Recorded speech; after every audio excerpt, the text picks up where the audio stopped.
First contact deception. The message arrived on Earth during an ordinary Tuesday at the International Deep Space Monitoring Facility in Antarctica. Dr. Elena Vasquez had been analyzing routine data streams when her system flagged an anomaly, a perfectly structured series of mathematical sequences originating from somewhere near the Cygnus constellation. "Director Phillips, I need you to see this," she called, her voice steady despite her racing pulse.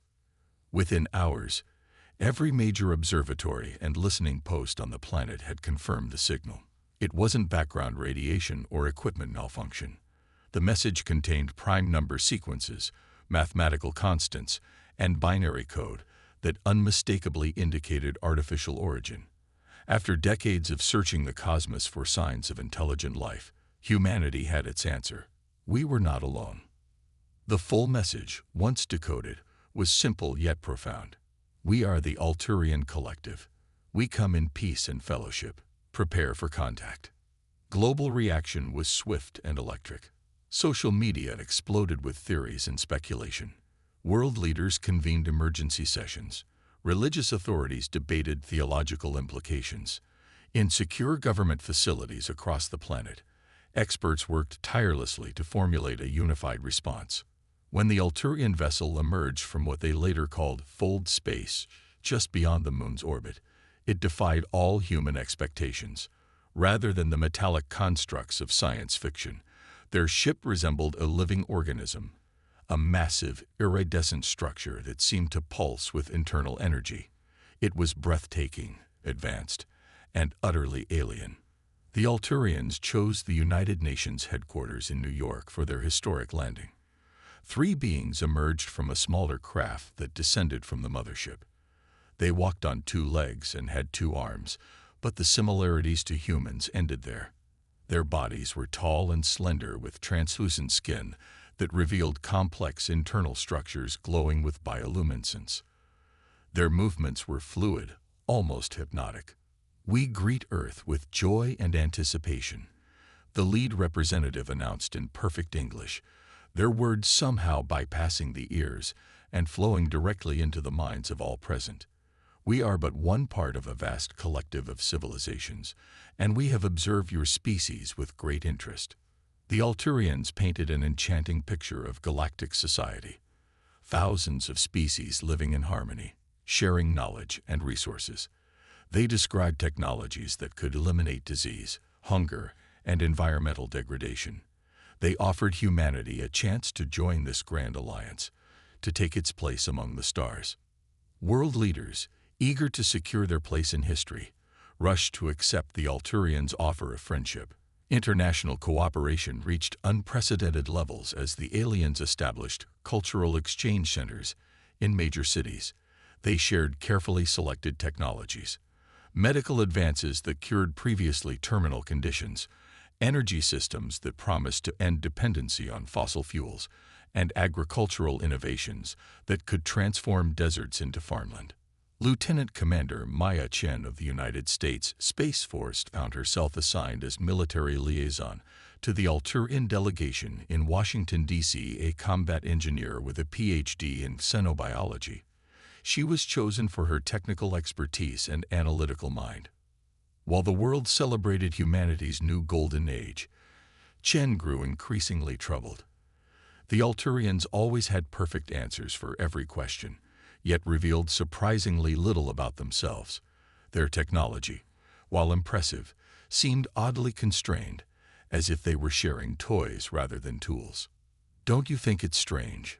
she asked her colleague, Dr. Aiden Rodriguez, during a late night at the Pentagon. "They claim to be part of this vast collective, but we've never seen or spoken to any other species. All their technology interfaces perfectly with ours, almost as if it was designed specifically for us." "You're overthinking this," Rodriguez replied, but the seed of doubt had been planted. Chen began a private investigation, analyzing the Alturian technology with unauthorized scans. 3 months after first contact, she made her first disturbing discovery. Hidden within the healing pods donated to major hospitals were sophisticated surveillance devices, capturing detailed biological data from every human they treated. Further investigation revealed similar monitoring components in all Alturian technology. The aliens weren't just helping humanity. They were studying us, mapping our biology, our infrastructure, our defense capabilities. Chen reached out to a small network of trusted individuals, scientists, military personnel, and intelligence officers who shared her concerns. They formed a covert resistance group, communicating through old-fashioned methods to avoid Alturian detection. Their breakthrough came when Chen's team discovered a way to access the Alturians' secure databases. The truth was far worse than they had imagined. Earth wasn't the first world the Alturians had contacted. There were dozens of others, all following the same pattern: contact, technological gifts, cultural exchange, and then harvesting. The Alturians weren't ambassadors, they were farmers. They cultivated civilizations, enhanced them with specific technologies, and then harvested them for resources, both material and biological. Humans weren't being uplifted. We were being fattened for slaughter. Chen's resistance discovered something else in the alien records: evidence of failure. Not all species had submitted willingly. Some had fought back, using the very technology the Alturians had given them. Most had failed, but their resistance had cost the collective dearly. This is what they don't want us to know, Chen told her growing network of allies. They're not invincible. Their technology is advanced, but it follows consistent principles that we can understand and potentially counter. The resistance's priority became clear. They needed to develop countermeasures while maintaining the illusion that humanity remained ignorant and compliant. They needed to prepare Earth for the moment when the Alturians would reveal their true intentions. Time was running out. According to the stolen data, the cultural exchange phase typically lasted one Earth year before the Alturians initiated the integration phase, the beginning of the harvest. They had less than 3 months to prepare. Working in abandoned military bunkers and secret laboratories, the resistance reverse-engineered Alturian technology, discovering weaknesses and developing countermeasures. They found that human creativity, our ability to use technology in ways its creators never intended, gave them an unexpected advantage. As the Alturians prepared to announce the next phase of their development program for Earth, Chen and her allies worked frantically to complete their defenses. The fate of humanity would depend on whether they could turn the aliens' own technology against them before it was too late. Humanity's counterstrike. The underground facility beneath the Rocky Mountains had once been a Cold War relic. Now it served as the nerve center for humanity's silent resistance. Lieutenant Commander Maya Chen stood before a holographic display showing Earth and the positions of Alturian vessels in orbit. Their mothership has moved to geosynchronous orbit over the Pacific, she announced to the assembled resistance leaders. According to our intelligence, they're preparing to announce the integration phase within 48 hours. Dr. Rodriguez, who had finally been convinced of the threat, manipulated a separate display showing their defense readiness. The modified electromagnetic pulse generators are in position at all critical locations. If they work as designed, they'll temporarily disable Alturian systems without affecting our hardened infrastructure. And if they don't? Asked General Williams, representing what remained of Earth's unified military command. Then we fight with whatever we have, Chen replied grimly. But first, we need to contact our potential allies. Their greatest discovery had come just 2 weeks earlier. While analyzing Alturian communications, they had detected encrypted transmissions directed toward other star systems. These messages contained evidence of other species being held in subjugation, some physically, others through technological dependence. More importantly, they discovered signs of resistance among these species. Using modified Alturian communication technology, they had begun broadcasting their own encrypted messages. We know the truth. We resist. Are you with us? After days of silence, they received a response, not from one species, but from several. A loose alliance of resistance movements had formed across multiple star systems, sharing information and coordinating small acts of sabotage against their Alturian masters. "The coordination is set," announced Dr. Fatima Hassan, their communications specialist. "When we initiate our countermeasures, resistance cells on 12 other worlds will launch simultaneous attacks on Alturian control centers." Chen nodded. "The Alturians think their strength lies in their unified network. They're about to discover that it's actually their greatest vulnerability." The Resistance had discovered something remarkable about Alturian technology. It all connected through a form of quantum entanglement, allowing instantaneous communication across vast distances. This gave the collective incredible coordination, but it also meant that disruptions could cascade through their entire system if properly triggered. "What about evacuation protocols?" Chen asked, turning to the civilian leadership. "We've quietly moved as many people as possible into the hardened shelters," replied Dr. Eliza Okafor, who coordinated with the civilian government. "Official cover story is preparation for extreme solar flare activity." The Alturians seemed to have accepted the explanation. Chen took a deep breath. Years of military training had prepared her for combat, but nothing had prepared her for bearing the responsibility of humanity's survival. "Begin final preparations," she ordered. "Operation Prometheus commences in 24 hours. Across the planet, resistance cells moved into position. Modified Alturian technology, reprogrammed to serve human interests, was activated in secret.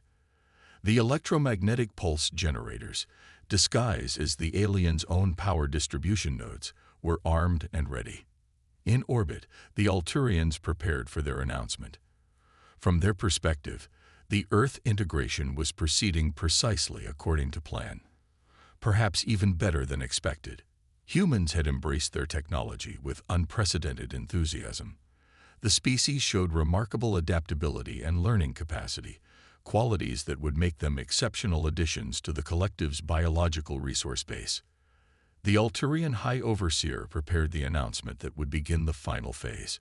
Billions of humans would voluntarily submit to genetic enhancement, the first step in transforming them into biological components for the collective's vast empire. On Earth, Chen received the signal they had been waiting for. The Alturian mothership was powering up its global broadcast system. "All units, prepare to execute," she ordered. "On my mark. 3, 2, 1. Initiate Prometheus." Across the globe, the modified electromagnetic pulse generators activated simultaneously. The pulses were specifically calibrated to target the quantum entanglement frequencies used by Alturian technology. For a fraction of a second, the entire Alturian network experienced something it had never encountered before: complete desynchronization. In orbit, the mothership's systems faltered. On the ground, Alturian facilities went dark. Across 12 other worlds, similar disruptions occurred as other resistance movements executed their coordinated strikes. Before the aliens could recover, humanity launched the second phase of their attack. Every piece of Alturian technology that had been modified by the resistance activated, executing programs that the aliens never intended. Defense systems turned against their creators. Communication arrays broadcast resistance messages on all frequencies. Chen opened a direct channel to the Alturian mothership, now struggling to restore its systems. "Attention Alturian Collective," she transmitted. "This is Lieutenant Commander Maya Chen of Earth. We know what you are. We know what you've done to other worlds. We know what you planned for us." On the mothership, the High Overseer watched in disbelief as human forces secured Alturian facilities worldwide. How had this primitive species managed to not only discover their true purpose, but develop effective countermeasures? "You underestimated us," Chen continued. "You saw our technology and assumed we were primitive. You didn't understand that humanity's strength has never been our technology. It's our adaptability, our creativity, our determination to survive." The resistance activated their final surprise: a quantum virus developed by combining human programming concepts with Alturian technology. It spread through the aliens' network, laying bare the truth of their empire for all subject species to see. "We are giving you one chance," Chen declared. Leave our solar system immediately and never return. Release all subjugated species from your control. If you refuse, the next attack will not merely disable your systems, it will destroy them completely. To emphasize the point, a small Alturian scout ship, captured and repurposed by the Resistance, fired a precisely targeted energy burst at an unoccupied section of the mothership. The alien vessel's hull ruptured exactly as human engineers had predicted. That was a demonstration, Chen explained. We now understand your technology better than you understand ours. We've shared this knowledge with every resistance movement across your empire. Your choice is simple: run or perish. The Alturians, facing simultaneous rebellions across their empire and confronted with a species that had turned their own technology against them, made the only logical choice. The mothership and its support vessels broke orbit, retreating to the edge of the solar system. In the days that followed, reports came in from across the galaxy. Inspired by Earth's example, other species rose up against their Alturian masters. The collective's empire, built over millennia of conquest and exploitation, began to crumble. 6 months after the Alturians' retreat, a new vessel entered Earth's solar system. Unlike the organic appearance of Alturian craft, this ship was clearly mechanical, angular, and utilitarian. It broadcast on all frequencies. People of Earth, we are the Free Worlds Alliance, former subjects of the Alturian Collective. We come to thank you for your courage and to offer true friendship, not as masters or servants, but as equals. As humanity prepared to welcome their first genuine alien allies, Chen reflected on the lessons learned. The Alturians had chosen Earth because they thought humans were primitive and easily controlled. Their mistake had been seeing only our technology, not our spirit. They had failed to understand that the true measure of a species isn't what tools they possess, but what they do when faced with extinction. In their arrogance, the Alturians had given humanity the very means to defeat them, and in doing so, they had inadvertently helped forge a new force in the galaxy, one founded not on exploitation, but on freedom, cooperation, and the unbreakable human spirit.